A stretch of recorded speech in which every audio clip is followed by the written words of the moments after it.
also, because I'm huge on transparency and accountability, it's an opportunity for you to ask me about any of my votes, ask me about my legislation that I carry, ask about my perspective on various issues that we're debating or deliberating in the Senate. I think in order for me to be the best advocate on your behalf in Sacramento is for you to know how I work, and also for me to know how and what you need from the state. So on that, so that's a little preface. Before we begin though, I would love to do two things. And that's one, start with a prayer. So do we have any volunteers for a prayer?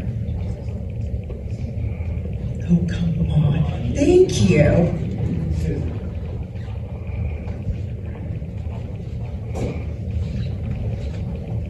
Our dear Father in heaven, we are grateful for this opportunity that we have to be here this evening with Sister Ochoa Bogh. We are grateful for her willingness to come out to meet us and get to know each one of us. We pray that Thy Spirit will be here with us. We pray that Thou will watch over and protect those who are here as they travel home. And we pray that Thou will be with Sister Ochoa Bogh as she travels clear back to her city in Yucca. Father, we say these things and ask it humbly in the name of Jesus Christ. Amen. Amen. Thank you very much. All right, we're now going to continue with a Pledge of Allegiance. Who would like to give the Pledge of Allegiance? Thank you. I can do it from here. Okay. Everybody will please stand. And I'll just think of our veterans when I do the Pledge of Allegiance. Pledge allegiance to the flag of the United States of America, and to the republic for which it stands, one nation, under God, indivisible, with liberty and justice for all. So good.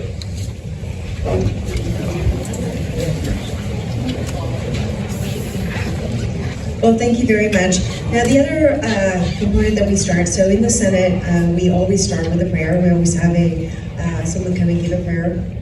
And then after that, we do the Pledge of Allegiance. So it's tradition in the Senate to be able to do that.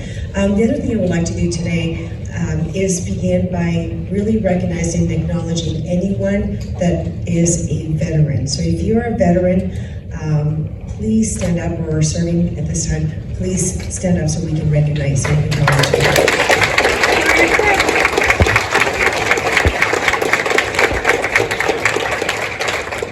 An incredible soft spot for you all, our veterans, for standing up and sacrificing so much for our country. So thank you so much for representing us in that capacity. And also, I would also like to have an opportunity to recognize and acknowledge anyone that works in public safety. Do we have anyone that works in public safety? Please stand up. Please stand up. And we have some in the back. Thank you very much. Thank you, ma'am. Thank you all for working in that capacity. And I say this with the deepest sense of gratitude because, quite frankly, I know that I don't have that heart and that courage to leave my family, protect our country, and protect our communities. So thank you. Next, let's see.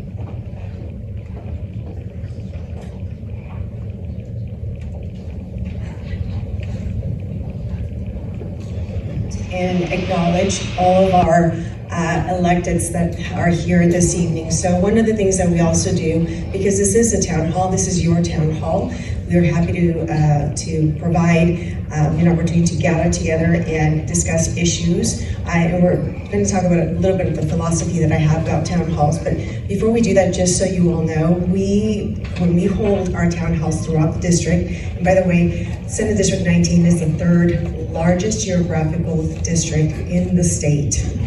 It's quite a large, we represent about 40 cities and communities, so bear with us as we literally try to tour all of the district in order to be able to reach everyone. So we're not around, I'm not around as much as I would like to be, especially if we're traveling between Sacramento, and we'll talk a little bit about that later. But before I go on, let's acknowledge our dignitaries. So we invite all our dignitaries, all our school board members, council members, water board members, special district members, Chamber of Commerce. We invite you to come to our town halls, and we give them an opportunity to introduce themselves as well as give any updates that they would like to give within their respective spaces. So at this time, we're going to take a couple of minutes to do that. Tonight, we have our Yucca Valley Town Council member, Rick Dennison. Where's Rick? Would you like to come up front, sir? So we're going to ask you, as I name you, to please come up front, and then we're going to do a little bit of a turn and have everybody give a little bit of time to speak. We have Dr. Otten, president of the Copper Mountain College.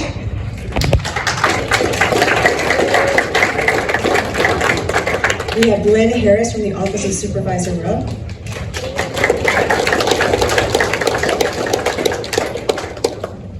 And I met Glenn last week. We have Malcolm Bryant from the Morongo Basin Healthcare District.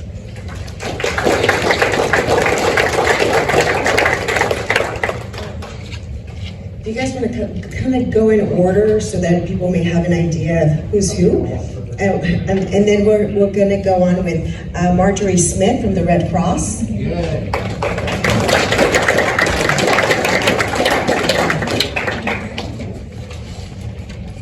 need some assistance?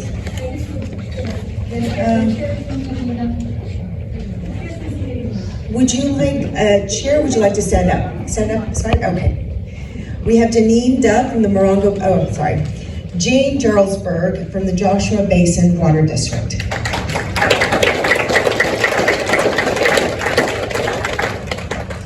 We have Mayor Jeff Rose from the town of Yucca Valley. Great to see you.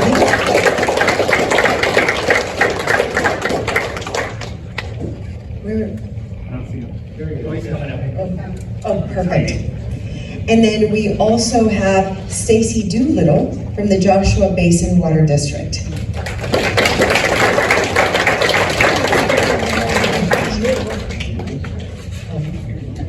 Fabulous. Now I'm going to give you the microphone, and if you would like to share any updates, who you are, the district that you represent, if there's a district number, you can mention that, and then give any update that you would like to give regarding either your district or the space that you represent. Senator. So glad to have you out here today. We've had the opportunity to meet before. We've worked on quite a few projects together. And I do that mainly, I represent the town of Yucca Valley. I've been on the council for about 12 years now. So I'm kind of starting to slow down a little bit, actually 11, but it'll be 12 soon. But I love the town of Yucca Valley. I always say Yucca Valley saved my life. I love the people here. I even thought about leaving for a while and I'm back again. So I continue to work on the council. The biggest thing that I've found out over the years, it's all about relationships. So not only working on the things that we do in our town to improve public safety, infrastructure, quality of life, like our new aquatic center that's being built. We have a new fire station that'll start to be built. We brought on our library, our downtown parking area. A lot of cool things are happening in town, but we try and make it a beautiful place to stay. We work with the Basin, but I also am the president of San Diego County Transportation Authority, and I've done that over years of working up, trying to bring funding to our community for our roads and infrastructure that we need. We also work through a COG on housing issues, homelessness issues, transitional issues. We do a lot of stuff like that. And I'm also a chair for the Energy and Environment Committee for the Southern California Association of Governments, which is called SCAG. That's down in Los Angeles. They represent the whole southern part of the state. And I do a lot of the same things with that too, primarily infrastructure and big projects. But we're always working as a team, and that's how I work with Rosilicie is a lot. We work together on the what we call the TCL, the truck climbing lane in Yucca. So any of you that travel the 10, you see now there's 2 truck climbing lanes to make it just a little bit better every day. But there's so many things, a lot to talk. I don't want to steal the win from anyone, but I do a lot, hopefully, for the town, and I'm always available. I'm easy to find. Rick Dennison, just look me up. Thank you.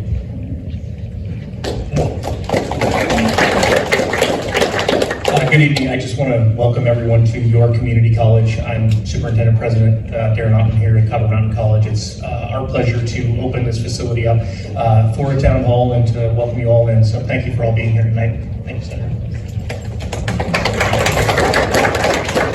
Good evening, all. Thank you, Senator, for being here tonight. Senator. thank you for being here tonight. I had the pleasure to meet her at a town hall a couple of weeks ago, and I'm so proud to be part of our community so that we get to talk with our elected officials about issues and concerns that affect us all. And as 3rd District Field Rep for Supervisor Damrell, I'm here to serve our community in the Morongo Basin. I deal with everything from land use concerns, code enforcement, public safety, and I'm very personally involved in a lot of the nonprofits out here, because without the nonprofits, a lot of the services would not be happening. So as the president of the No Kill Shelter here in Joshua Tree, I want to thank all of you here who have been great supporters to us as we expand and broaden our services. And I want to just say that my husband Tom, who's in the back of the room, and I have lived here for almost 10 years, and it is truly an honor and a privilege to live in this very magical, wonderful place we call home. So thank you all for being here, and thank you for allowing me to be of service. Thank you. Hi, I just want to help Malcolm out a little bit. My name is Janine Duff, and Malcolm and I are both from the Morongo Basin Healthcare District.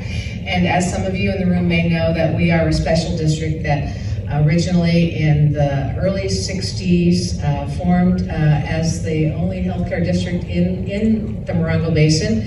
And there's a long history with that, but suffice to say that we are here to serve the underserved within the community. We have clinics both on the east end and the west end of the Basin, and we are involved in a lot of the improvement of the social determinants of health in the community.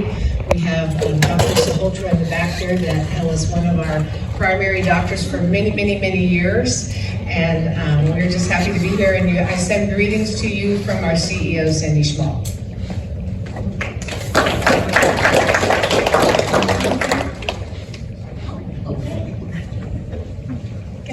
Good evening. My name is Marjorie Smith, and I represent the Morongo Basin for Emergency Preparedness. I work with the Office of Emergency Services.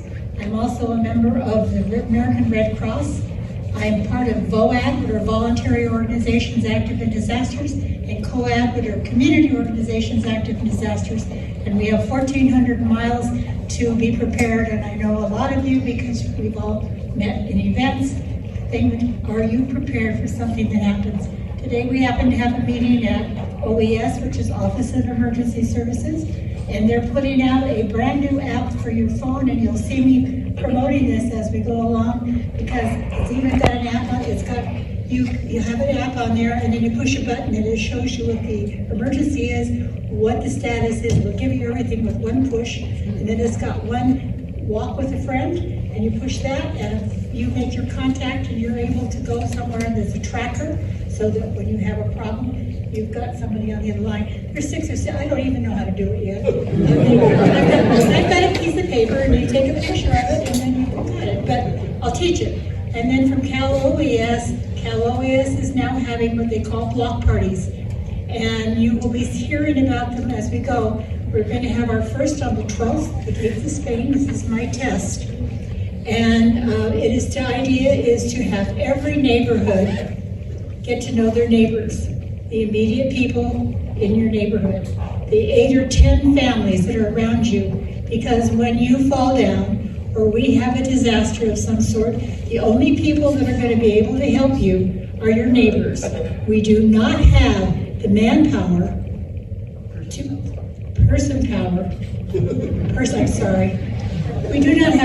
We don't have the ability for everybody to come to your doorstep. And you need to have this training. And so we're out at events, and anything, if you have any questions, you can always call me. I'll have my cards with me. But we're here for you to be prepared. My question to all of you are, what's under your bed? What you should have under your bed is a pair of slippers or shoes at all times, because 60% of the injuries in an earthquake are caused by cut feet. Number 2 is a flashlight that the kids don't play with, you don't play with, you've got it. And number 3 is a crowbar. Crowbars not in your car, not in your trunk, not in your garage, but under your bed. Because in an earthquake, if you've ever been in one, which I have, the buildings go like this. And if you can't get out and get your kids or your pets, you're going to lose their lives. So I just want you to be prepared. Any questions? I'm happy to help you.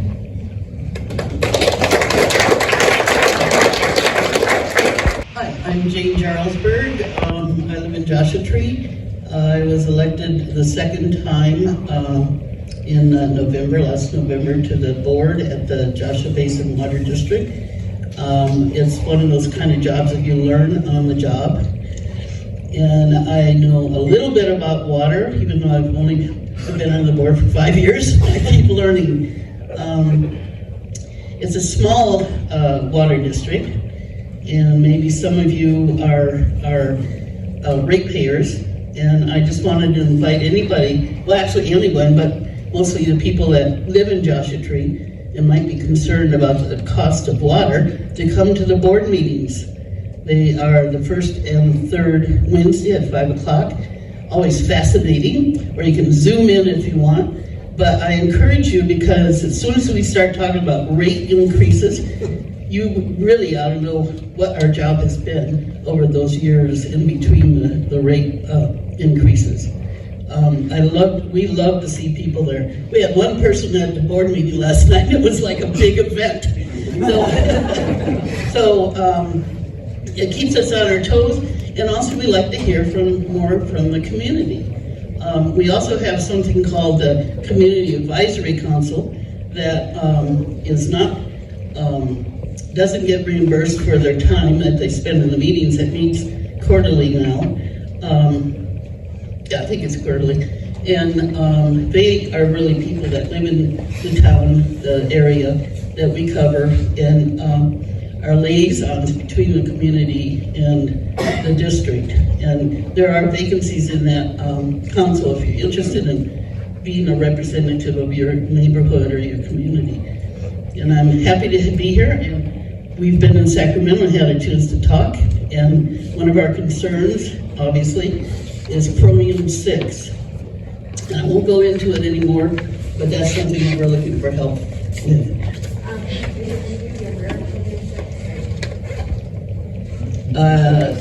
A lot of them are, and, but the issue in Joshua Tree is that the level has been very low. It's not toxic, yet the state recently lowered their standards to be below what our rates are, and we're going to have to pay money to bring it down, and we don't have that money right now. So we're looking to the state to help us out and other resources. So thank you.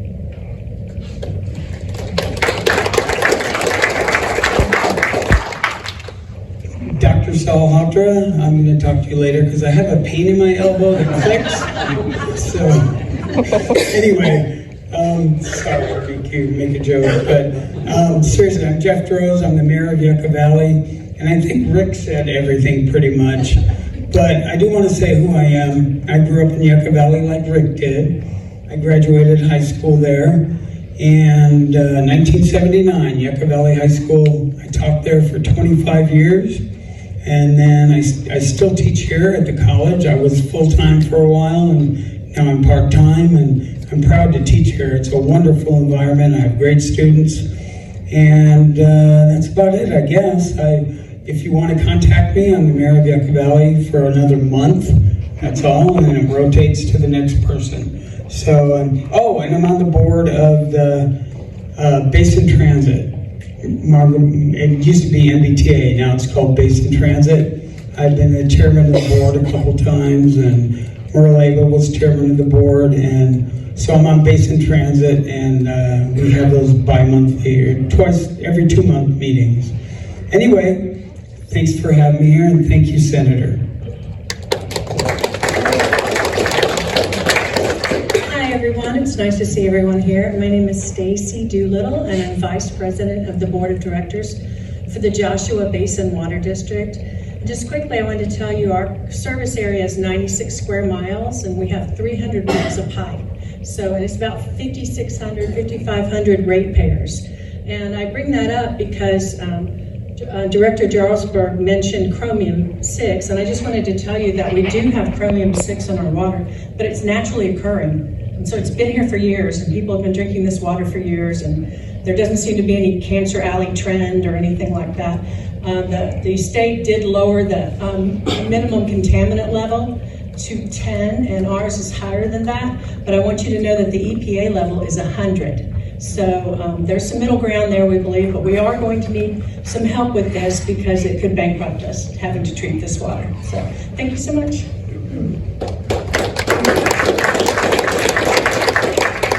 Good evening, my name is Tanya Chu. I am the President and CEO for the Chamber of Commerce for the town of Yucca Valley. I just got into this position in July 1st. So I've been on the board for 11 years. Volunteered in our community since the day I moved here. I've been here almost 14 years. Christmas Eve, I came here from my hometown, which is Beaumont and Cherry Valley area. It's a blessing to be here. I love our community. I love our businesses. We just had our mixer tonight, so we came right over here. We all did. And we are working on a lot of great activities and a great like seminars and workshops for our chamber and for small businesses. Right now, we really want to work with our businesses and help them succeed in our community so they can stay here and bring more opportunities for other businesses as well. So thank you for having us here.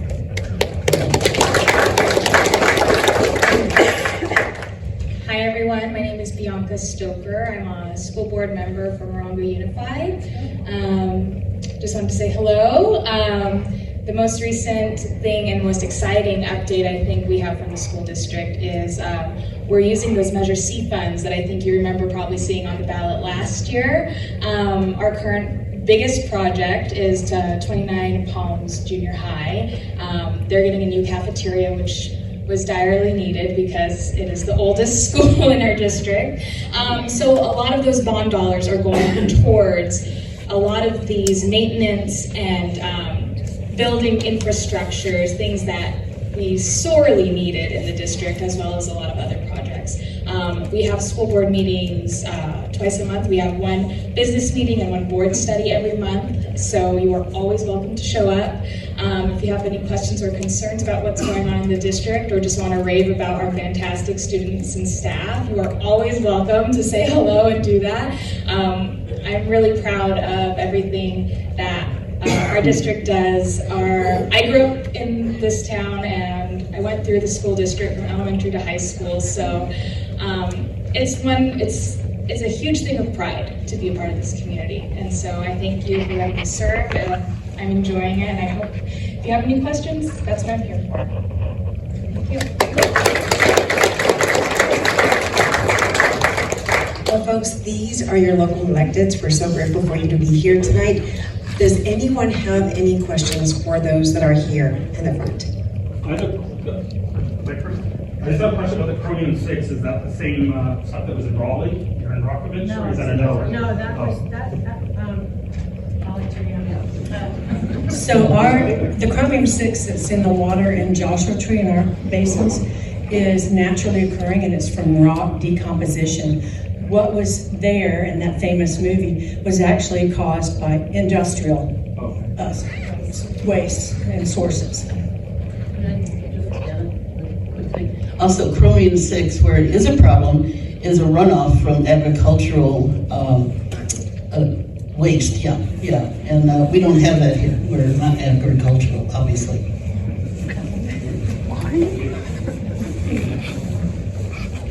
Any other questions? Yes, sir. Is Joshua Tree going to get a sewer system ever? Probably water. I appreciate all this interest in the water basin. Yeah, that's obviously going to be something that we need to have in the future, because about 12 years ago, USGS told us, the Geological Survey for the United States, told us that if we keep with septic systems in certain areas of Joshua Tree, say downtown or where it's heavily populated, we are going to start getting nitrates in our aquifers, and we don't want that. Right now, where it's distributed, and so the septics actually go through a lot of rock and sand, but if they're in a concentrated area, that's an issue. But where it's spread out along those 96 square miles, it's less of an issue. So yeah, there are projects in the works. Anyone else? So, we don't have any city town managers, but I did want to say, I was scrolling on Facebook and somebody was talking about the salaries of the Yucca Valley city managers. It was upwards of $300,000 a year with benefits. People were very dismayed. They were surprised to hear that.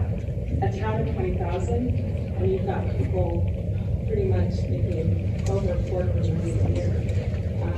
Looking around at their infrastructure, they didn't know if it was worth it. Do you have anything to say about the high salaries of the construction council? Town council is nowhere near that. But the town manager, I understand what you're saying, and I don't think it's quite that high, but it's a very important job, and we have a $40 million pool and gymnasium being built, and there's a lot that has to be coordinated, and we have a lot of stuff. But if you want to email me, I'll talk to you, or call me. I always put my phone number all over Facebook, but just email me and we can talk on the phone.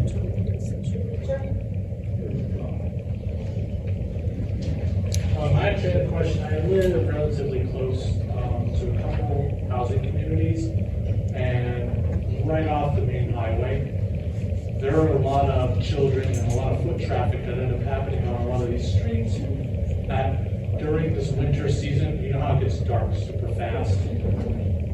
I know we have a big light ordinance in this area as well. What would be the steps to be able to get some sidewalks? Because actually, like 3 years ago, my wife got hit by a car on the bridges too. Can I ask what area you live in? Yes, I live over by Balsa in Yucca Valley. Yeah. Okay, so the community in Yucca Valley traditionally just had asphalt streets and just berms. There weren't any infrastructure improvements like curb and gutter and sidewalks that we used to. Thank you, from other areas. And so we have been slowly doing that, and what we do is we do these safe paths to school projects. We do ATP projects, which is different ways for people to get around by cycling and walking. So if you go to the area on the west end around the oldest school in our town, Yucca Valley, which is Yucca Valley Elementary School, you'll notice sidewalks all the way around that neighborhood. And so sidewalks now go from that area all the way to the high school. And then we're just starting over by La Contenta sidewalks in that area. So we're getting closer there. Those infrastructure projects are expensive. A lot of planning, obviously with environmental now issues like the Western Joshua Tree, we have to mitigate those things. We have to go through a very rigid process. We are no different than any of you at your homes. We still have to meet those obligations for the state mandates. And but they are they're very important. I completely understand what you're saying. That's my thing. Is I don't like cars parked in the street because it creates those opportunities for children to run between cars and dart into the street, but I want a safe place to go. You can always reach out, like the mayor said, you can reach out to him, you can reach out to myself. I would love to talk to you about it and show you some of the projects that we have coming out and where we're going. But it's always important, any of you that have something that you think is a priority, a lot of times we try and make those priority decisions based on the information we have. And if we get a group of people to come to us with a plan that we can look at and start to visualize it, we get it on the plan. That's how we got Yucca Trail expanded so we can have more traffic on there. We have many other projects. I would love to share it, but I don't want to steal the senator's time. This is very good stuff. This is actually very helpful for me as well, because I get to know who the leaders are and what your priorities and issues and challenges are based on what the community needs, and we folks are in the planning or having the works. So no worries. Thank you. And just as I said when I started, I prioritize everything. I'm just kind of a black and white, a flow chart kind of person. But public safety and then infrastructure, and the thing that you're talking about falls in both those categories, so it's a very high priority for me. Thank you. Another one in the back. Hi. So I would like to ask about, I was informed that basically the county is banning film-related activities, stills, and filming in the Joshua Tree area. And so I was wondering if that is correct and what can we do about that, because obviously there is a new tax incentive that's $750 million to promote filming in California, and we want that money to be invested in this area, and so this would basically prevent us from accessing all this this new opportunity, and then obviously not to mention promoting the area and the beauty of the area and all of that. So. Is that Julia? Yes. Oh, hi. Hello, Glenn. Isn't that something more that the state can talk about? I did not hear what she was saying, sorry. So basically the county of San Bernardino, this is, I got an email this morning, is banning film-related activity, denying film and stills, permits in Joshua Tree areas for Airbnbs. And this is kind of like strange given that, and it doesn't make a lot of sense given that it was just like a stimulus package that was approved at $750 million. So it is the county, but so we have Airbnb, policies in our community, as does 29 Palms in the county too. Right. And I have heard of this as a overarching thing in the short-term vacation rental business. There has been discussion about not allowing them to become a commercial business inside of a commercial business. So if you rent it as someone's renting a house to enjoy it for whatever recreation it is or relaxation, but then they're doing business activities in those and commercializing that building by doing film shoots and stuff like that. I don't know where they are in that process. I've just heard of the brief talking, but I do know it exists. You're absolutely right. Because what happens is that obviously it wouldn't happen in the same house where people are relaxing, right? So a house could be rented for a film shoot and another house could be rented, for a family. But because there is this stimulus, for California, there's $750 million. We want to obviously in this community also take advantage of that. So there's going to be a lot more people that are going to be incentivized shooting in California, and this area being so beautiful and so interesting. Obviously we could bring a lot of productions to the area that will benefit the whole community. Well, I think you have an excellent point, and there are opportunities here as long as there's guardrails on it. And I believe Glenn, he represents our supervisor Don Rao for this district, and he would be a great connection for you to maybe talk about that in the Joshua Tree area, because that's probably more attractive for film shoots and photo shoots than some of the other areas in the basin. And I can say that, it's no secret, we all know that a lot more productions are coming out here, and the county's economic development departments and workforce development departments are really looking at that stuff and expanding the opportunities, because we are a treasure here, and the world is starting to understand that. And so we're trying to just make sure everything that's being done is being done responsibly, safely, and legally. Because there have been a lot of illegal shootings going on. Film shoots. And I, for one, as you know personally, I live for showbiz, and I come from a lifetime of it. So it's a priority for me as well. And it is also a priority for me to protect this area. And from interesting forces that come along the way. So it's a mixed bag, and in general, we are getting millions of people here all of a sudden. And since COVID and since this saturation of Airbnbs, so much has been happening so fast. And, I can honestly say with total respect that government takes a long time to do things. And so I know that the county is focusing on our area stronger than they ever have been, because the need is there. And I'm, like I said, I'm just so glad to be the voice of our very diverse community to the county, which is an hour and a half away. Fantastic. So, thank you.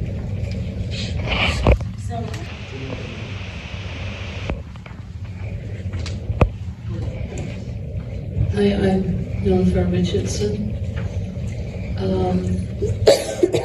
We have a very serious problem in the Yucca Valley and Joshua Tree, which is healthcare.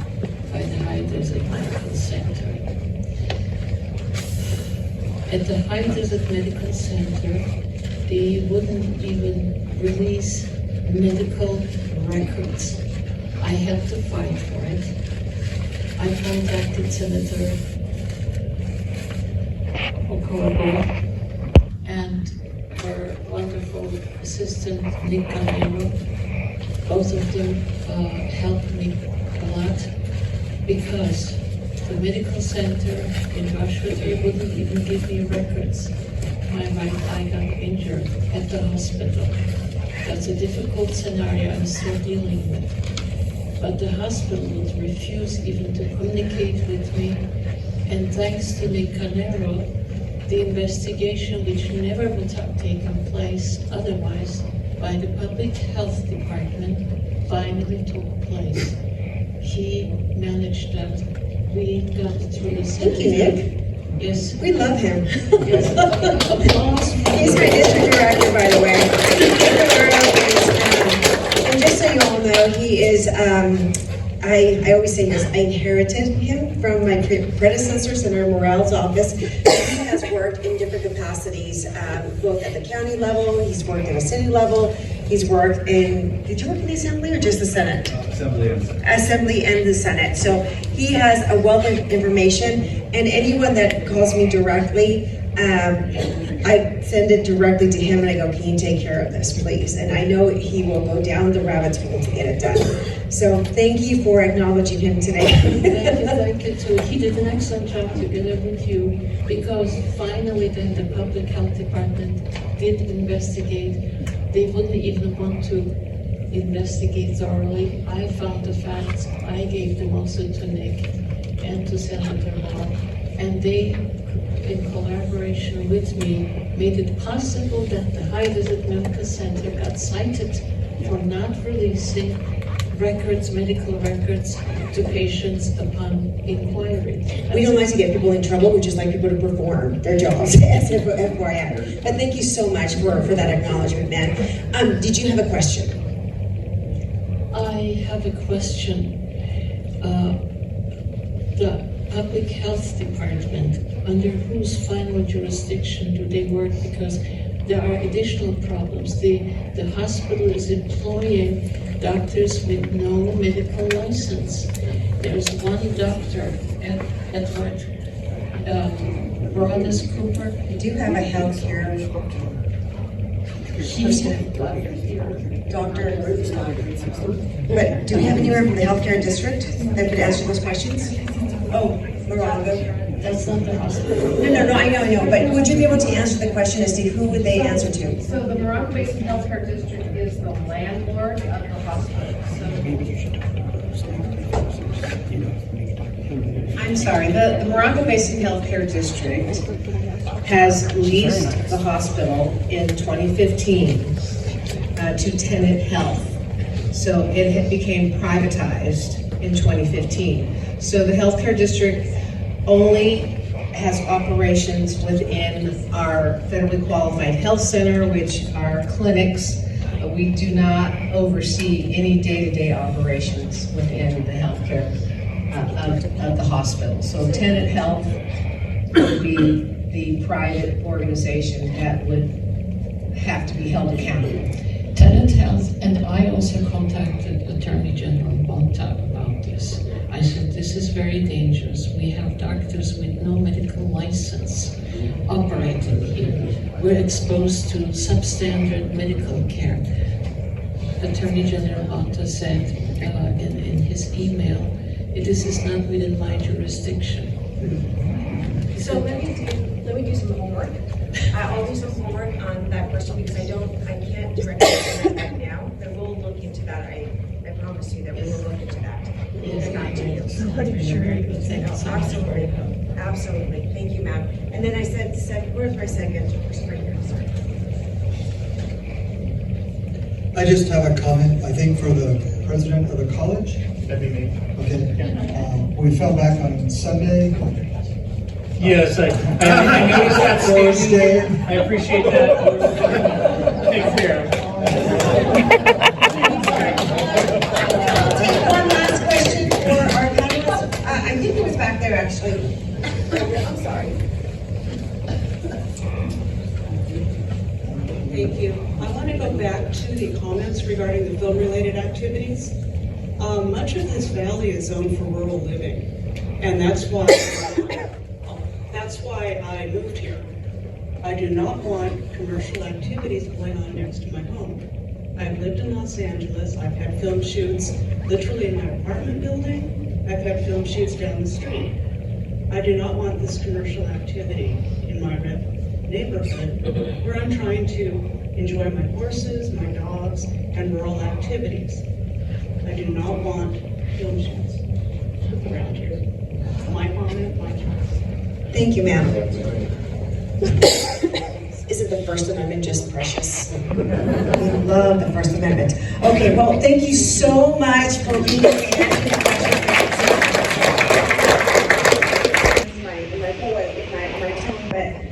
A lot of people know who the Bachelor is, the Bachelorette, who the survivors are. It's another one that's very popular.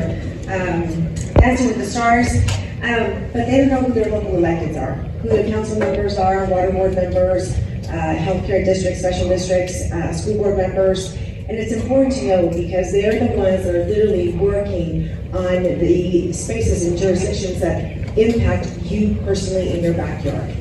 But having said that, it is very also important because we get so angry at them sometimes for pursuing some goals that they may have or trying to follow some of the mandates that are given to them by the state. You know, many folks always focus on federal issues, but they neglect to focus on the state and more importantly on the local. Because sometimes our local electeds are literally working under the umbrella purview of many of the state mandates. And I'm not sure if many of you have heard of unfunded mandates. This is when the state tells certain spaces, like the water district, for instance, or the school board or the city councils, to implement certain laws, but doesn't give them the actual funding to be able to do it. So what happens? It doesn't get done. Or number two, you all pay for it locally. In any case, we're all paying for it because the state money is your money, is your tax money. California's highest tax state in the nation. We compete always in the top 2 to 3. Do we know that? If you're ever bored and can't sleep, I want you to sit down and start thinking and writing down every tax that you say, you know, when you go purchase something, like a sales tax, right? You've got property taxes, you've got fire taxes, you've got, you know, bonds that you're paying for, you've got school bonds that you're paying for, and if you don't have a home, within your rental payment, all of those fees get placed in there. And then we wonder why the cost of living in California is so expensive. When it comes to our energy and our utility, folks, this just happened. You've got to do X, Y, and Z. So what do the local energy companies have to do? Update or upgrade their infrastructure. Well, every entity, whether it's your council, your school, your water, your any of your special districts, they don't have an ATM that just prints the money to be able to do what the state is telling them to do. So guess what? Your fees and your taxes go up so that you folks can pay for the requirements and the infrastructure that the state is wanting to see in place in order to achieve its goals. Did you all know that?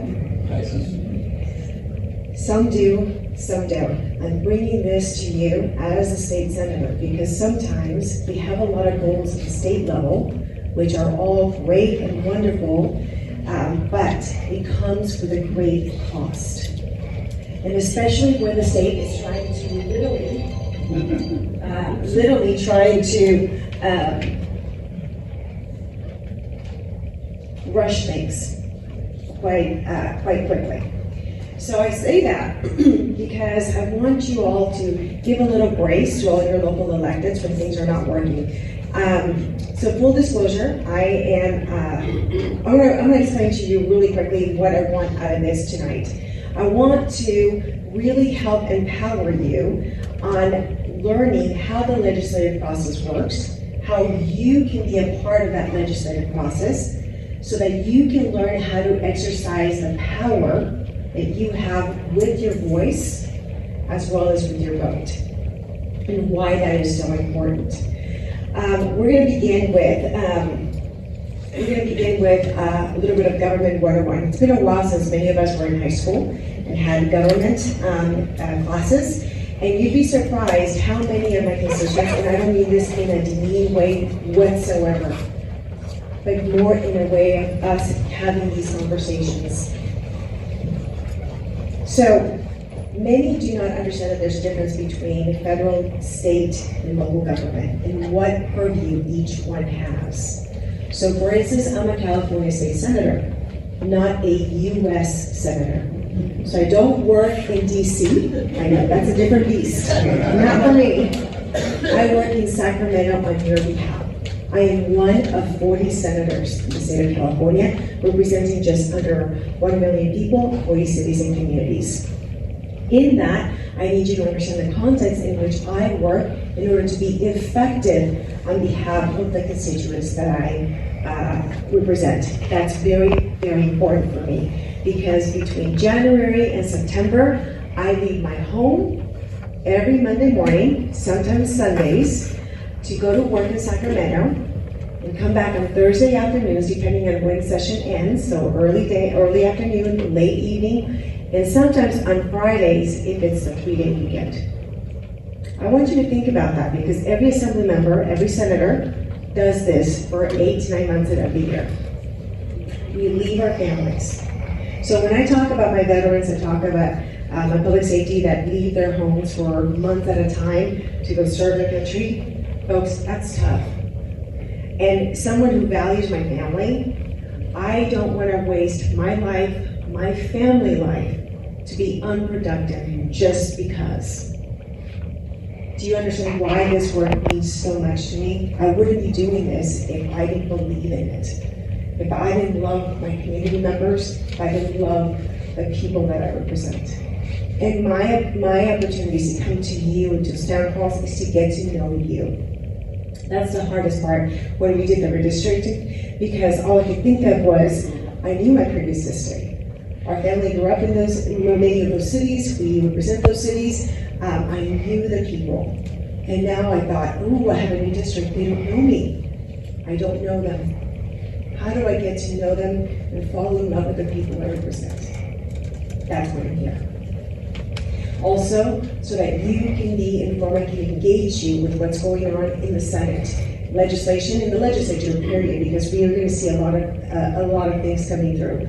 So everything I've designed that we've implemented is literally with the intent to empower you, inform you, and hopefully engage you in the legislative process. So let's begin on how and the context in which I work. So I work in Sacramento. We have the legislature made up of 40 senators, 80 assembly members. We have a governor who signs all the bills that we preview in the legislature. So we have a governor right now who's been a Democrat. It's not politics, it's government 101, folks. And the reason we say the labels and we run with the label is so that you folks can understand the philosophy behind what the role of government should be. And that's the different insights. So we have a governor who's been there 4th term, Democrat. So by the time he finishes his term in 26, it'll be 16 years that we've had a governor who's been a Democrat. In the legislature, we have the Senate and the Assembly. 40 senators, 30 Democrats, 10 Republicans. Full disclosure, I'm a registered Republican. I've been a Republican my entire life since I registered to vote in college. That is my philosophy. Thank you. However, I do believe that once you're elected, I have a fiduciary duty to represent all of my constituents, regardless of political party, regardless of demographics. That oath I uphold symbolizes that, and I hold that wholeheartedly. So what that means to you, it means that I have an open door policy in my office. I meet with anyone, regardless of political party, regardless of demographic. Even if we wholeheartedly disagree on issues. We're going to meet, we're going to hear you out, because I believe that good governance means we have to have as many people and as many stakeholders as possible at the table to see why certain legislation will work and not work. That's very important in a discussion. Some folks, and this is a fact, some folks will not meet with everybody if they're not friendly. Right? People are nervous. I remember when I first got elected and I was going to certain groups, my district director said, he goes, Senator, they're not friendly to Republicans. They don't like Republicans. And I said, well, they don't know me. It might change their mind once they get to know who I am and once they know my heart for the work that we're doing. So I did. I've been meeting with folks that literally do not agree. And I think by the time we enter many of our meetings, they understand why we can work, where we can work together, and where we're going to disagree. Respectfully and with the highest level of decorum, because I do believe that we need to bring back a level of decorum when it comes to governance. And we need to start learning. And I also believe that we need to start learning how to have dialogue of ideas rather than vilifying people for what they believe. We need to understand. We don't have to accept, folks. We don't have to accept, but we do have to respect their ability to believe and act the way that they want, so long as it doesn't infringe on someone else's ability to do the same. We have forgotten to do that. And so my goal is to model what I want to see both in governance and in politics. And the only way to do that is to ensure that I step up and I model that for you. That's what I'm doing. So, in the Senate we have 30, I am one of 10, and I need 21 votes to pass a piece of legislation in the Senate. And the committees in which the bills go through, my bills will go through, are reflective of that makeup of the Senate. Why is that important to mention? Because to my Democrat constituents here present today, first of all, Republicans are not a threat in California. We don't have the numbers. But, folks, you need me, you need us. Why? Because we're what I would describe as the yellow canary in the mine. We're going to give you a different perspective, a different angle on issues that may otherwise not be discussed. And that is important to have if we're going to have good governance. It means discussing every angle to see why things work and why they don't work. Many of the legislation that we had in passing for the past couple of decades, all well-intended, but there have been unintended consequences to those because they didn't sit down to talk about what those would be. And my opportunity to come to you is to say how and what is working and what is not working, and then we're going to have a dialogue about what it is, what systems have been put in place that make it difficult for us to live here, or costly to live here. So, and just as an FYI, that the majority Democrat in the Senate has been there for over 40 years. So my bills go through the Senate. If they pass, they go into the Assembly. Same requirements. They're assigned to certain committees, and then if they pass the committees, usually with amendments, every time they pass through a committee, usually comes with amendments. Unless they're on consent, which very rarely happens, but sometimes occasionally it happens. But in the Assembly, we have 80 members. Out of the 80 members, 60 are Democrat, 20 are Republican. And I need 41 votes to pass my piece of legislation through the Assembly. So, what does that mean for a Republican member? Hard work. Yes, hard work. What else? What does that mean? What's that? Compromise? I like to use the word consensus. I like to bring consensus, and I like to work on issues that impacts everybody. So I don't usually do the political drama on partisan, what may be considered partisan issues, unless I truly believe that it's been painted to be partisan, but it shouldn't be partisan. It should be about good governance. And so, and the other thing that I want to highlight right now is that one of the things that I've learned since working in the Senate is that sometimes, and the reason I don't vilify my colleagues for carrying certain letters, not that I'm happy, but they carry it. I don't necessarily agree, but one of the things I've learned, which was very insightful, and I think it's important for all of you to also know this, is that many legislators will carry legislation not because they believe in it, but because the constituents who elected them or their base that elected them wants them to carry that bill. And it's hard for them to carry that bill because they don't necessarily agree with it, but they'll let you know, Rosilicie, if I don't carry this or support this, my base will elect and run someone to the left of me. Interesting. What did I learn from that? I learned that things are not going to change in Sacramento. It's going to change by people having a discussion of ideas and why they work and not work. And why that is important is because up until now, what I've observed, and this is coming from someone that is non-political. If you knew my story, I'm not a political person. My husband always says, how did the most unpolitical person become a California state senator? And as a woman of faith, I go, intervention, for sure. But coming back to that. So coming back to that, I truly believe that it's important that we have a discussion. And here's the thing, biggest mistake we've done as a society and a culture is to promulgate the idea that we're not supposed to talk about two things. Religion and politics. Biggest mistakes. Why? Because we have failed to teach, especially the younger generations, the ability to discuss ideas without being offended and without being anchored. So now we find a society, a culture, where we're working in silos and echo chambers. We see families that are split up, communities that are split up, people that are split up because we believe differently, but we're not willing to discuss why and how we came to that. I represent almost 1 million people.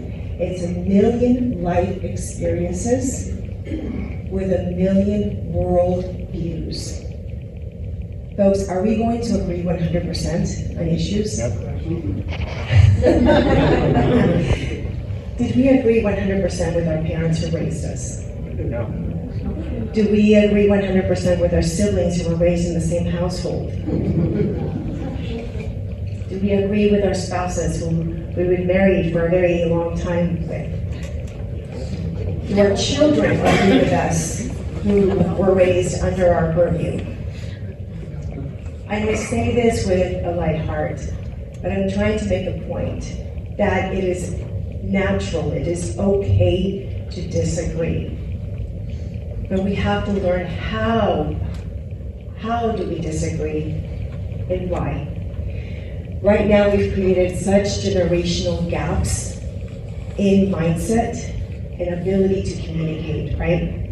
Completely, from our seniors to our youth. And that's why when it comes to my town halls, we advertise this is a family-friendly event. We want our youth to be engaged and be part of the discussion so that we can understand why things are working and not working. But that's not going to happen unless we engage in civil discourse. And it's important for me to be able to do that. Hence, I come to you. Because many a times also what happens in Sacramento is that people vote on what they call warm fuzzy legislation because of the optics, rather than really analyzing the details in those bills to understand what we're trying to do, and does it actually do that. By the way, in the Assembly, the Democrats have had the majority for around 25 years. So solid Democrat for 16 years, solid.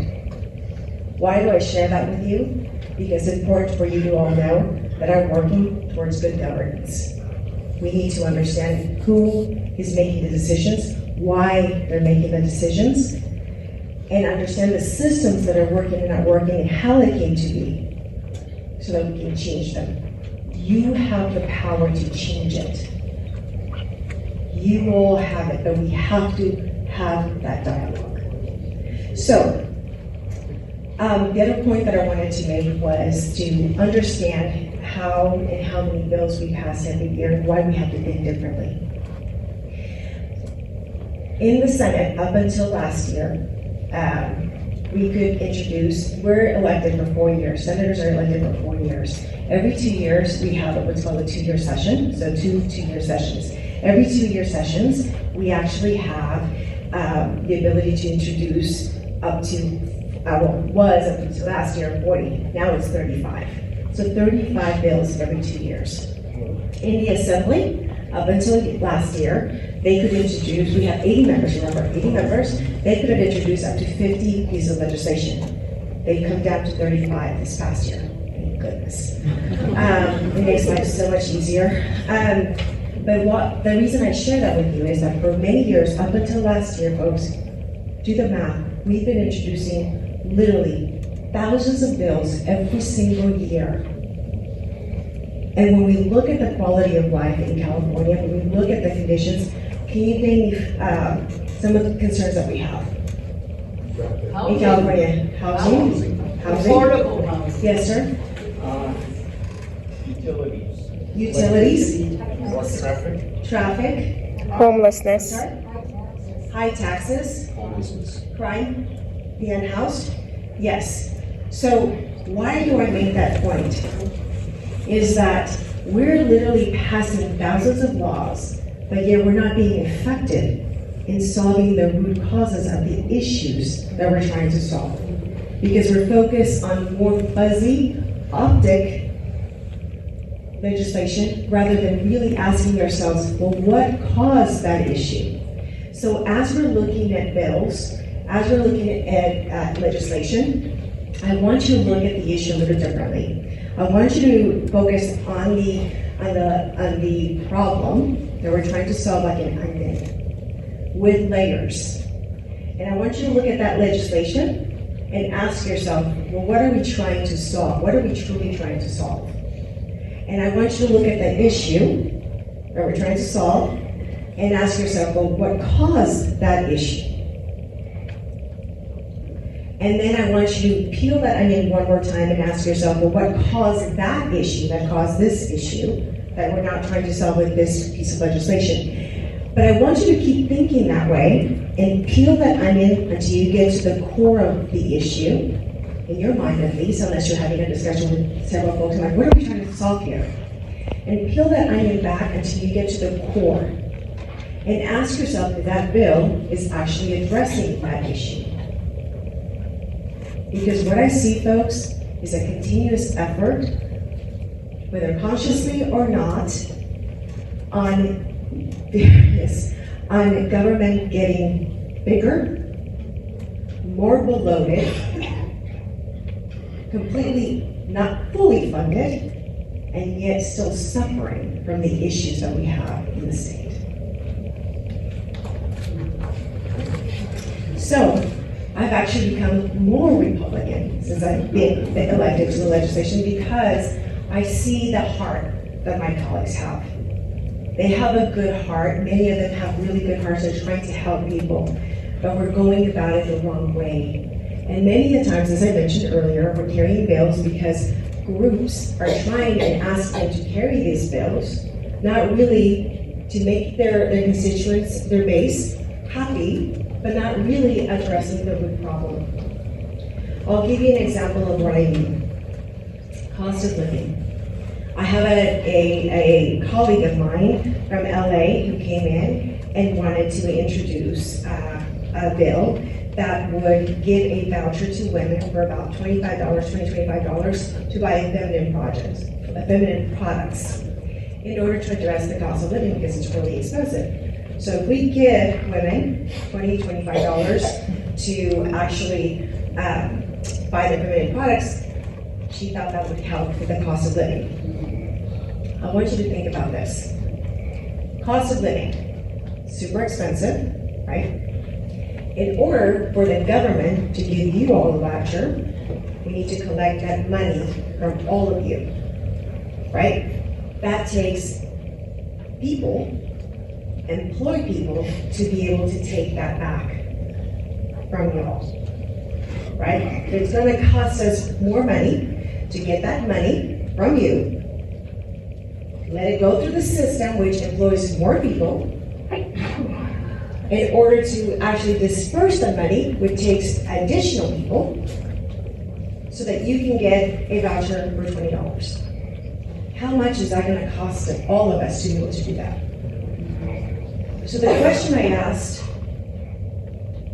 I like to ask folks when they come with these voucher ideas, is ask, because we have people coming in and testifying. You know, we have a mother coming in talking about how expensive it is. And I asked, no, I didn't ask her, I just asked. If you had the choice to have the money in your pocket and keep that money when you're working, to be able to spend it as you wish, as you need, or depend on the government to give you a subsidy, what would you prefer? What would cost more to implement? What's that?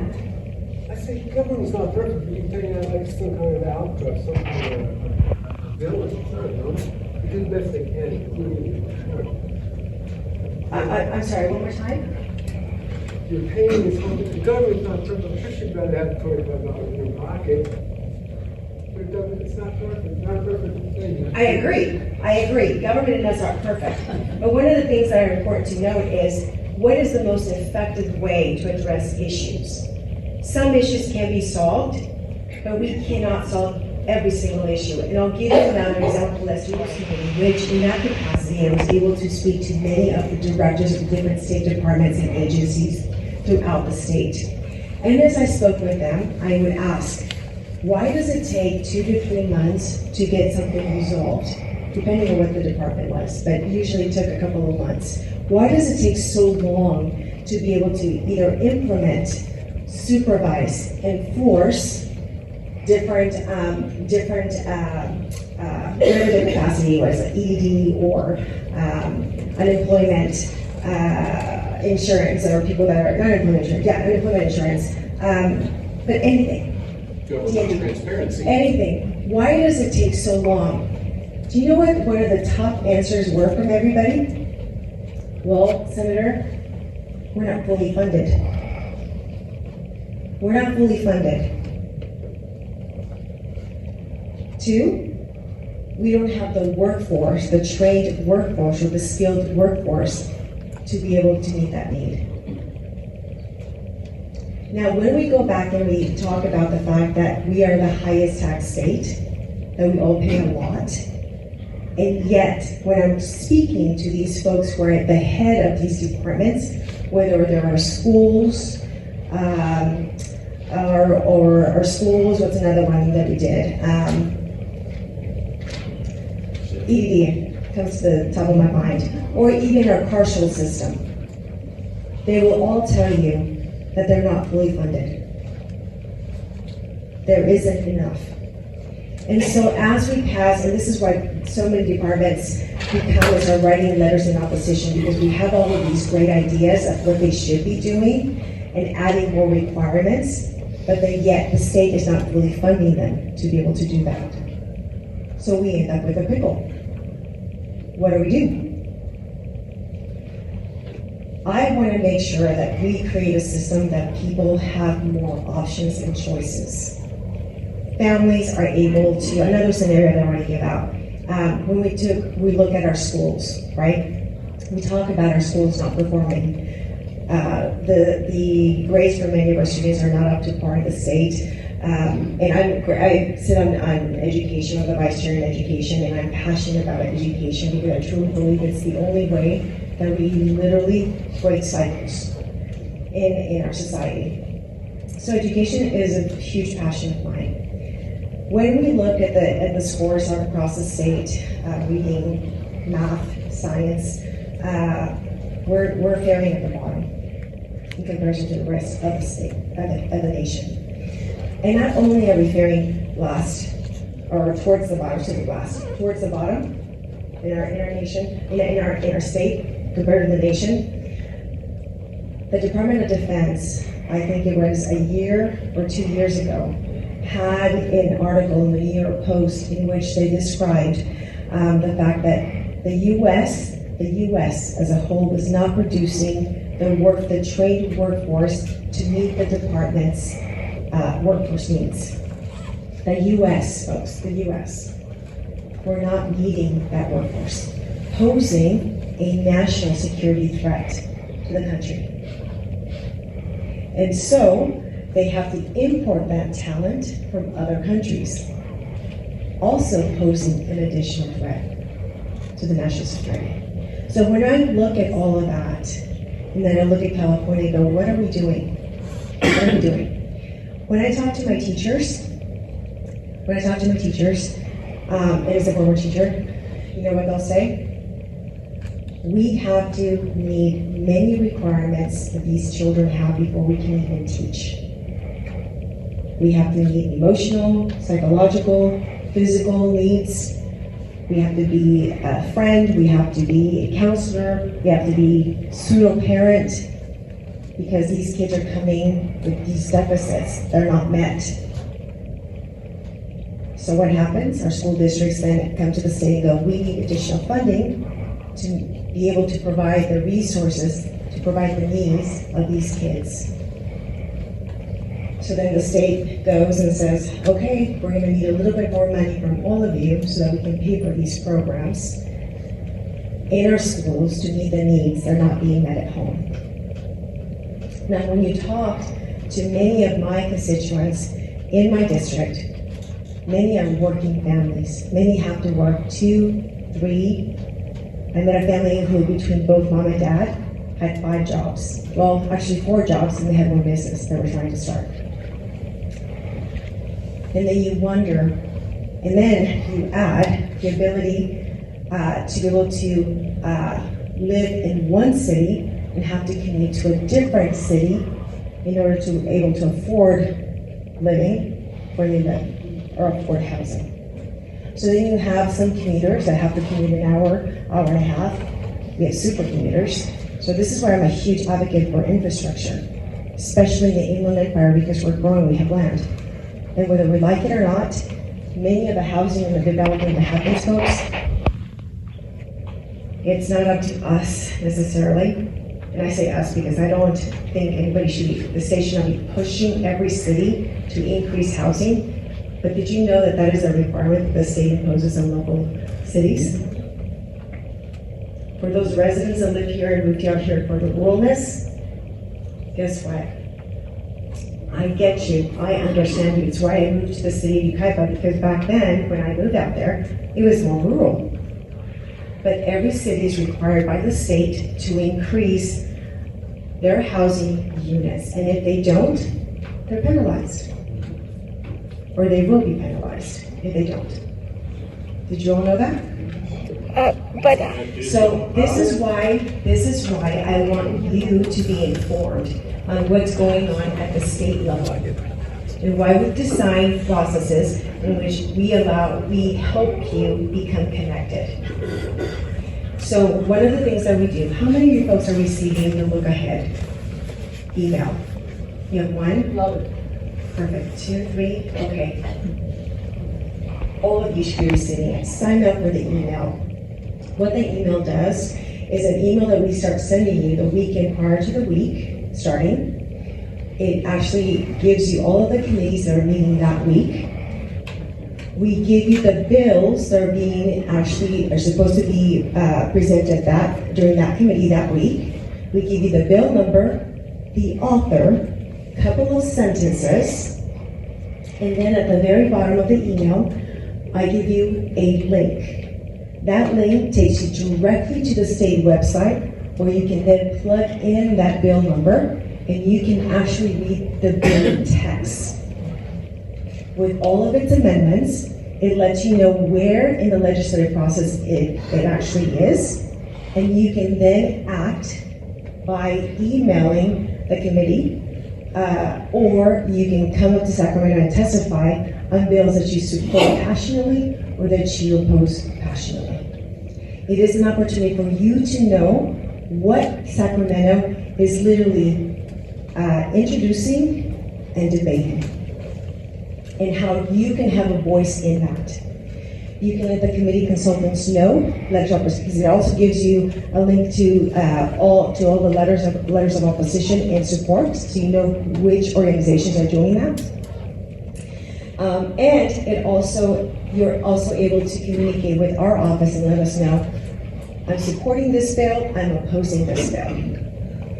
Did you know that every legislative office has a database system called LCMS, that when you call, you email, you write us, or you come and you visit our office and you support or oppose a bill, we actually log your letter in, and we keep track of how many folks in our district supported a piece of legislation or opposed a piece of legislation.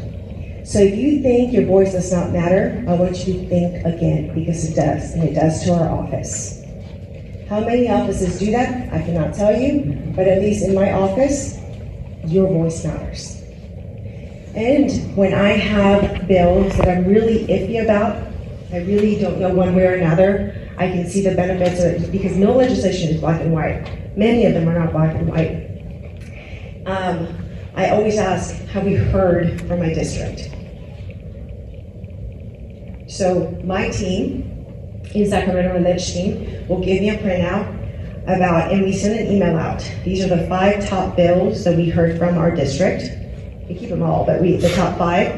And then when I have questions about any of my bills, I ask if there's any feedback from my district. So your voice is important. This is how you engage. And here's another example of how I can hopefully just put in your heart how important your voice is. And that is, people who are undocumented in our state and people who are incarcerated have been able to literally transform the criminal justice system by enacting their voice, carrying legislation, having people come in and support those bills and get them passed and signed by the governor. Folks, if undocumented folks can do that, if incarcerated folks can do that, then what about everybody else in this room? Do you see how powerful your voice can be? And the other reason why I'm so passionate about, literally, I'm on fire for going in and reaching out as many community members as I can and helping them understand this legislative process, is because the Inland Empire, Riverside and San Bernardino County, which I represent cities in both counties, is the fastest growing region in the state. Did you know that? We are the fastest growing region. We have the land and it's growing. We have the capacity to shape legislation in our state. We have that potential. But in order to really have that come to fruition, we need to have people informed and we have to have them engaged in that process. That is why I'm coming to you.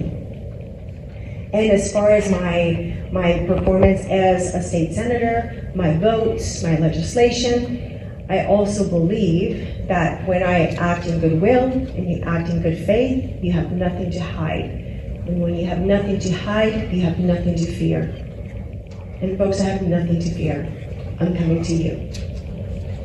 I'm coming to you, and we can have a dialogue about anything else.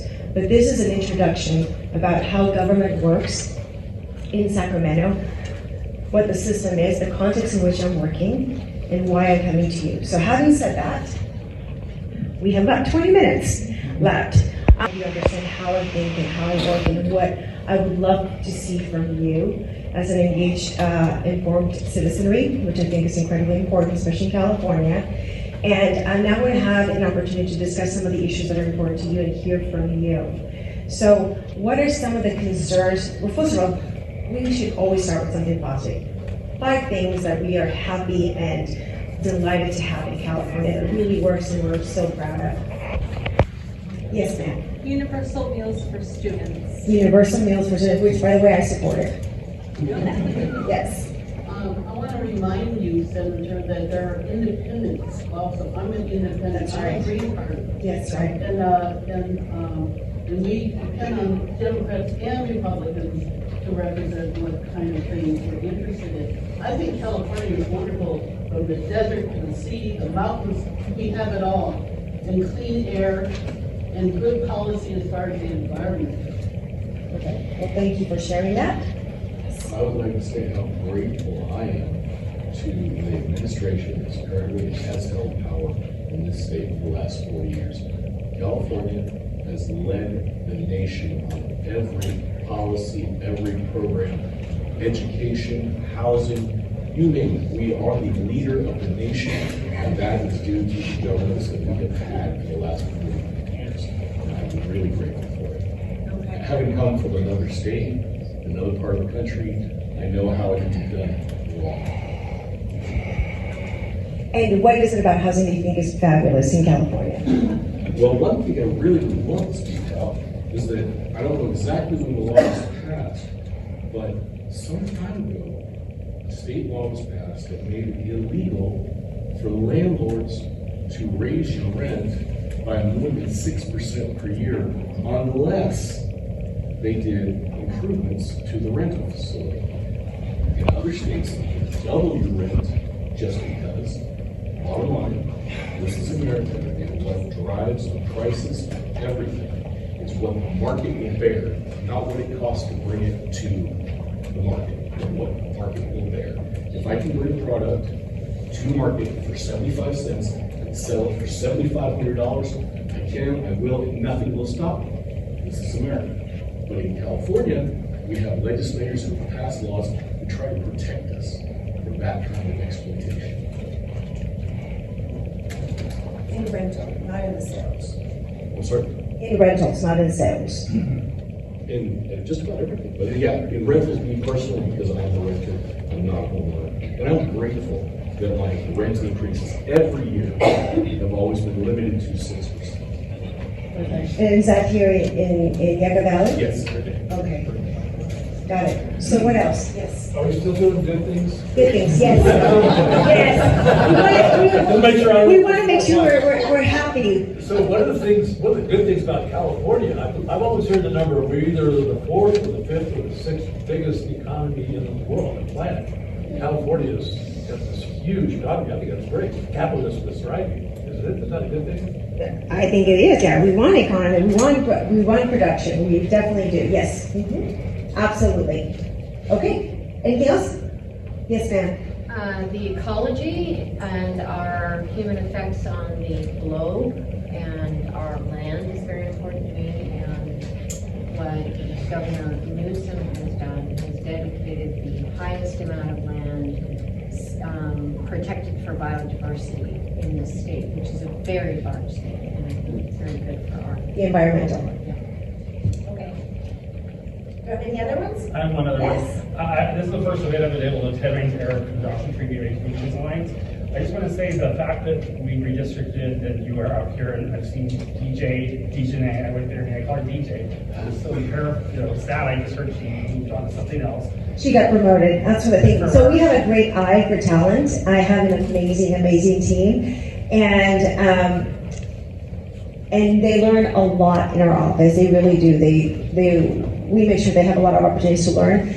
But with having said that, many folks see them and they take them. And no, I don't want to seem like I'm salty. Maybe just a little. But it's I'm very picky in the folks that work with us, just because I want to make sure that they have the right heart, which is a heart for people and for service. Unfortunately, when we come to government, a lot of people are not as efficient or they're not as committed to helping people. And I want to make sure that our office is 100% committed to helping people. Thank you for Good things that we have. Civil rights. Civil rights. Civil rights. Wonderful. Yes, civil rights. Okay, perfect. So what are some of the concerns that we have in the state or here in this community that we need to address more effectively in the state? I wanted to ask you to clarify, you talked about the need to bring immigrants in if there's not Americans to do the job, and that being a security threat. Can you expand on that? Sure. So we've got a lot of questions about immigration because of the enforcement of immigration laws that we currently have in our country and how it's been passed. Immigration is not something that I've actually ever touched because it's not within our purview at the state level. It's a federal issue. But this past year, we had a lot of laws, a lot of legislation that was introduced addressing immigration and how our departments, our agencies would handle the immigration process. So I felt compelled to inform myself and educate our team about the immigration system and how people navigate it, what do we currently have in place, and how it's working. And some of the things that we learned from speaking to many stakeholders in the immigration space, including employers, schools, families themselves with mixed status families. We've spoken to a lot of people and we continue to have those conversations.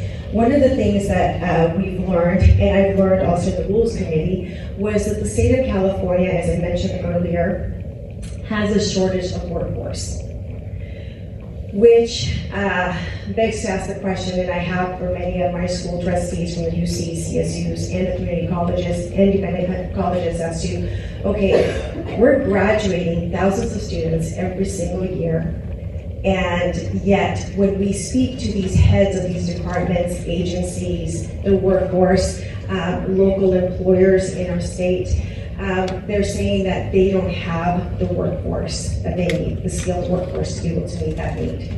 We don't have it. Case in sample, we have an area, well, this is not part of that space, but we have the service industry, we have farmers, that we don't have the workforce, U.S. Workforce, to be able to meet that need. And so, and there's certain other areas like service industry, the hotel industry, they don't have enough workforce coming in to fill those jobs. They depend on migrant workers to come in and be able to fill that need because we are not cultivating, I would say, we're not cultivating a culture of workforce that would want to do those. Sort of like a global demographic shift where there's more older people and less fewer younger people. I mean, you see this all over the world, literally, like Japan is in crisis because there's a much older population and workers, and that's happening here too. Immigrants are part of the way that problem is being solved for us here. So, given what's happening now and this terrifying militarized enforcement, and I know that this is the federal primary concern, and I know California's pushed back as much as they possibly can, but that how is that militarized, like unidentified, completely unaccountable force coming in? Isn't that the security threat? Well, of course, there's no accountability. Even when they say that they're trying to protect them because of reasons, there's not even any badge number. So you have no way of knowing who they are, where they're from, what they're doing. Why don't you have a badge number? So I think that's a great conversation to have with your local Congress folks, the federal level, because those are the requirements from the federal level. We don't have any purview on those issues. But going back to the work part of it, one of the things that we've tried to do and we wrote in a bipartisan manner, and I know the efforts on that end, is to ensure that we have an effective work permit process so that people can come here legally and safely and not be exploited. Because one of the things, I don't support just open borders folks, because one of the other things, as a Latina, as a daughter of immigrant parents, the other thing that I will share with you is that when we have people that are undocumented here, living in fear because they're undocumented, they are exploited by their own people. And the other thing that happens when we have an open border policy is that many people are literally exploited to come across and human trafficked children, women, and men. And so we cannot afford, it would be completely unethical for us to say that it is okay to have a system in place that puts people in peril and puts people in danger. That's why we have to have an effective immigration system that actually works. And just so you all know, in learning about the immigration system that we currently have, it is broken. We have a lot of areas in immigration that needs to be fixed. But to my Republican folks out here, they're begging for enforcement at the border for immigration. For my colleagues on the other side of the aisle, my Democrat constituents and my colleagues, they want to see immigration reform. Having spoken to various people, I can tell you there's room for both, and we can do both. So that we can have an immigration system that is safe, and that people are not exploited, and more importantly, killed. The other thing that I want to talk about the fact about immigration and why it's important to have safe borders on that end is because when you talk to my sheriffs who see things at the ground, Sheriff Dyke is an incredible, amazing, fair man, incredibly compassionate, but he's also a letter of the law kind of a person. He sees things that we don't see. And we're dealing, because of the system that we've had in the past couple of years, we also have a system where we've had a lot of cartels coming into our county, in San Bernardino County, but also Riverside and San Bernardino County, literally folks doing horrible things. Human trafficking, drug trafficking, and they're doing it, these people from the cartels, they're not the same consciousness that we have. They don't have the same moral code. So this is why it's important. And when it comes to the safety of the folks that are enforcing those laws right now, can the system be better? I'm sure it could. But we also have to understand that many a times they're dealing with, aside from and mind you, I have an aunt who carries her passport. She's a U.S. citizen. Okay, I agree. I absolutely agree with you. I don't disagree with you. We shouldn't have a system where people are in fear because of what they look like, perhaps, and think that they have to work and have their passport there. It's also thing to say, either we have completely open borders and things that are chaotic at the border, which of course is going to create issues. And what we need to do is have a completely masked, unidentified, and unaccountable. As we see now in Chicago, they are being held to account by somebody who see the pictures of them. It's very obvious that his stances, while we're having, I don't know if we can do that, but just basically, we see that they are committing crime. There are reports of other people committing crime because they're just masked and they take people and they're literally just kidnapping people. They're not one person at all, but there's no way people know because they don't have any, and again, they don't have a badge number. At least you can say, this badge number person did this thing. I would highly recommend. I agree. I would highly recommend.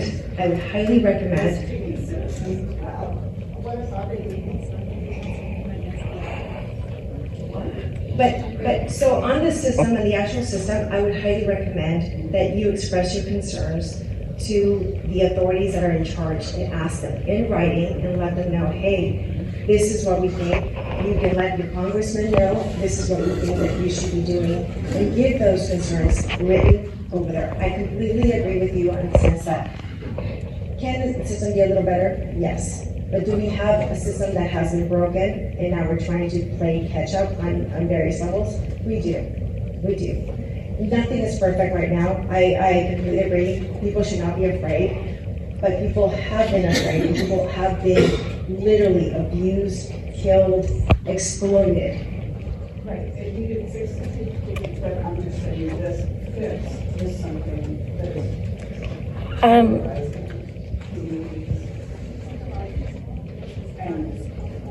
Yeah, so, thank you.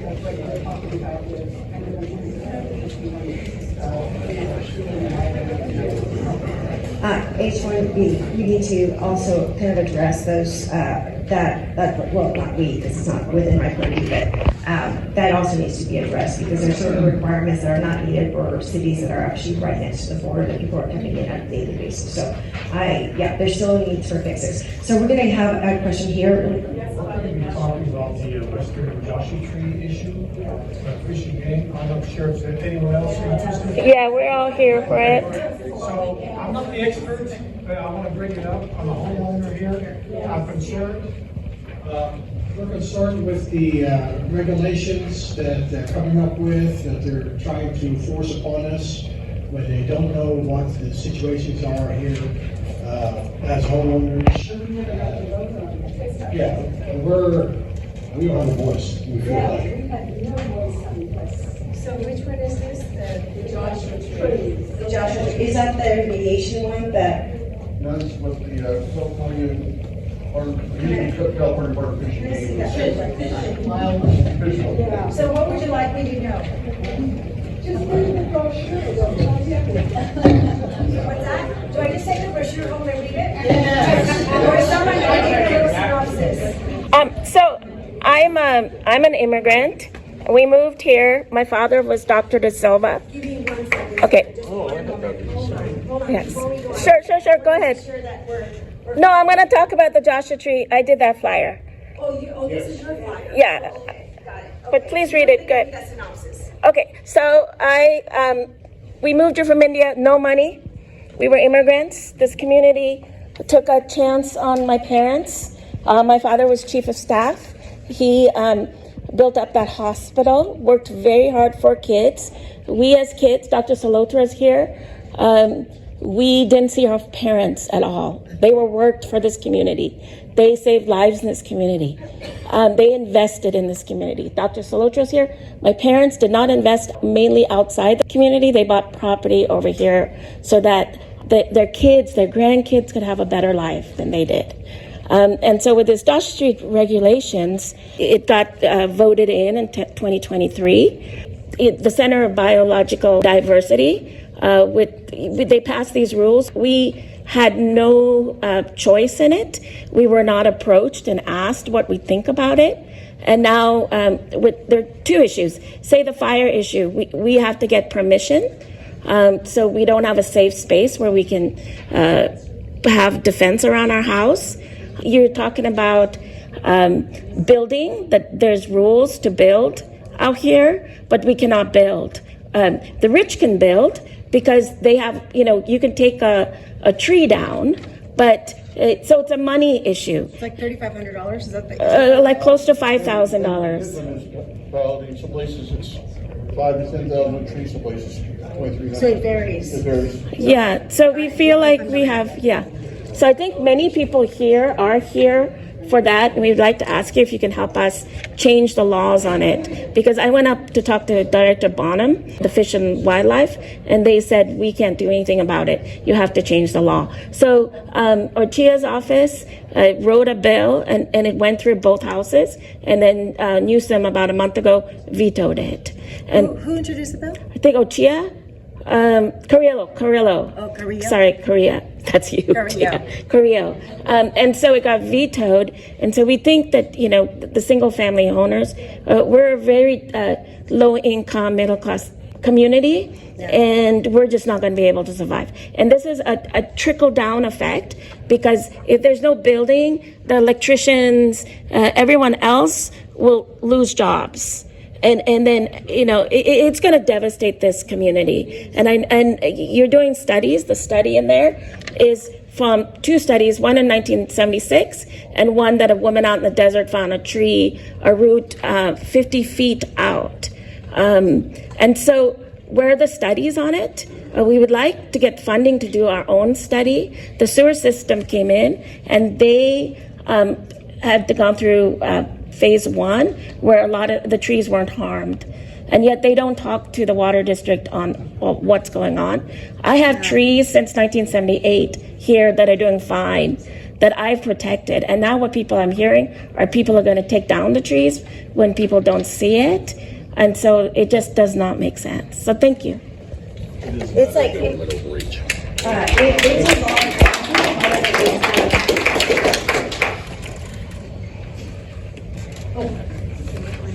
Senator, I just wanted to mention that Brad Wallace was here a couple of weeks ago and had a hearing. I attended it, and probably more people than are here tonight were there. And it was very interesting, with a lot of information, but all the questions were not answered. I think if you could work with Greg, which I hope you do, he's a good Republican also. He really represents this area, and he has an open mind, which I appreciate. And I think that he has done a lot of research on this, and he brought a woman from the Department of Fish and Wildlife to speak also, and it was very informative. In fact, there's video all over the place of that meeting.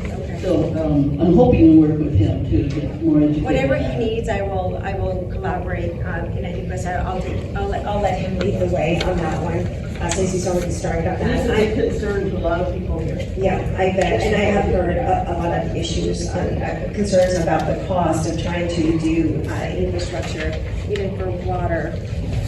This is a question about this issue. Why in implement knowledge of you people in Sacramento is under the Department of Fish and Game, Fish and Wildlife, and not under the forestry department or the Department of Agriculture, who has the resources to really study and know whether they're endangered or not. Did you folks ask that question to the Fish and Wildlife? An aerial photograph compare an aerial photograph taken today in the past, going back as far as they've taken aerial photographs, and it'll show that the Joshua trees have actually flourished in developed areas. No, I have heard actually, when your city council came out to Sacramento, we spoke about it with your water agency folks. We talked about it. So I am pretty aware. I also visited the Mojave Water Agency, because I represent both the high desert and the low desert, and had conversations with them about the impact that it has on their ability to actually create water infrastructure. So we're looking into language on how to help on that endeavor, but it is something that I am aware of, and I've inherited this issue, and I look forward to continue to learn about the impact that it has and how we can best address it. This is what I mean about needing to address issues with all stakeholders, or majority stakeholders, as many stakeholders as possible when we're addressing legislation, right? Because if you only meet, say, with the environmentalist groups are going to be passionate about protecting the Joshua tree, we're not going to listen to what's happening on the practical side of the legislation when it comes to private homes, building the essential life-saving infrastructure such as water infrastructure in our areas, and the cost that it costs to mitigate the environmental impacts of well-intended legislation. But this is why we need to have dialogue, and we have to have all stakeholders, or as many as possible, at the table to give different perspective, to bring a more balanced approach. So now my intent, as I've been learning about the issue and speaking to various entities within the new district, is to ensure that we're maybe fixing some of these issues and creating maybe some carve-outs. And I think that's the area that I'm going to be heading towards, is ensuring that we have certain carve-outs for it, but also addressing whether we even need to have this as a protective. The evaluation and the study needs to be reevaluated. And I think that is important to have. As with anything, after 20, 30, 40 years, we should reevaluate whether or not there's a need for it. The U.S. Fish and Game decided that the Joshua tree was not endangered. They put it on a watch list, and then the assembly, the legislature decided it was endangered. So what is good as a study from the experts when the legislature decided, oh no, it's endangered? I hear you. I really do hear you. And I feel, the statement that you made, that only the folks that have the money will be able to, circumvent all of this and navigate it or mitigate this, is troublesome also, right? So I am keenly aware and obviously made more aware every single time we have these conversations. So thank you. Yes. Thank you for being here. Thank you for listening to us. We've let tens of thousands of acres of Joshua trees burn, yet we can be arrested if we remove a Joshua tree off of our property. So I've got lots that I cannot build on because of the Joshua trees. The doctor owns plenty of things that he can't build on because of Joshua trees. And this whole community is that way. And so we would like to be able to do something with our property that I pay taxes on, and I pay my fire fees on also. Yes, we're going to go back. Okay. So we're going to go there, and we're going to learn, and then we're going to have to close up, because we're almost 2 minutes over time. So, yes. Okay, another thing that Western Joshua Tree Conservation Act does is it inhibits people who actually want to nurture and grow new Joshua trees, because it prohibits the importation and the cultivation and protection of Joshua trees by private people. Which is very productive. Well, I still don't understand. Thank you for sharing that. And then we have one last hand up here. Yes, sir. Another thing which hasn't really been discussed about Joshua trees is the safety concerns. I mean, anybody of us who has Joshua trees knows that every time there's a windstorm, the limbs may break off or the spines. 70% of the time. Now, if you've got children or animals or whatever, that's a hazard. And according to these legislation, we are not allowed to touch any limbs that have come off a Joshua tree. It's a felony, actually. It's actually a felony that can be referred for prosecution for moving them. I mean, this is, you talked about the warm and fuzzies. This is Louis XIV. And another thing why I got like the grandstand, I love about California the fact that we've spent billions and billions of dollars on a high-speed maglev train or whatever. We've got at least half a mile of footage of track. It's fantastic. I mean, where's that money gone? I know, that's why we're welcoming on it. Having said that, I did co-author in a bipartisan way an audit on the millions of dollars that we have spent, or billions of dollars that we have spent on the unhoused in the state of California. And one of the findings, I'm just going to leave you with this. One of the findings was that when we were doling out the funding for the unhoused, we didn't ask for requirements as to how many people were being helped, how many people were basically housed, or how the money was spent. And so the auditor had a very hard time even gathering the information because we didn't have accountability measures behind that funding. So that's one of the things that since I've been in the legislature, this is my 5th year there, I have been asking, as the funding goes out for programs, and that goes for any entity, especially dealing with nonprofits, and even with my cities, when they're asking for letters of grant funding support, I always ask, you gotta tell me, have you asked for money before? How was it spent? How much is the project? How much more will you be asking for? And when is the project supposed to be completed? So I always ask for accountability measures on every letter of support. And I just say that to all my electeds here, that you know that my team will go to you and say, well, how will you spend this money? How was it spent in the past? Because I think it's important to be good stewards of your tax money. I know that you folks have worked very, very hard, and I know that you folks pay a lot in taxes, and that life is hard and sometimes very, very expensive in our state. And so I want to make sure that we are responsible stewards of that money. So on that end, thank you so much for being here today. I really, really appreciate it.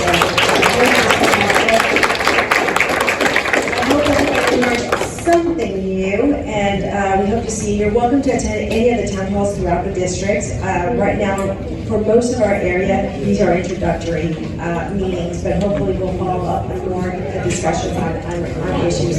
Thank you. Have a wonderful evening and safe travels home. Thank you.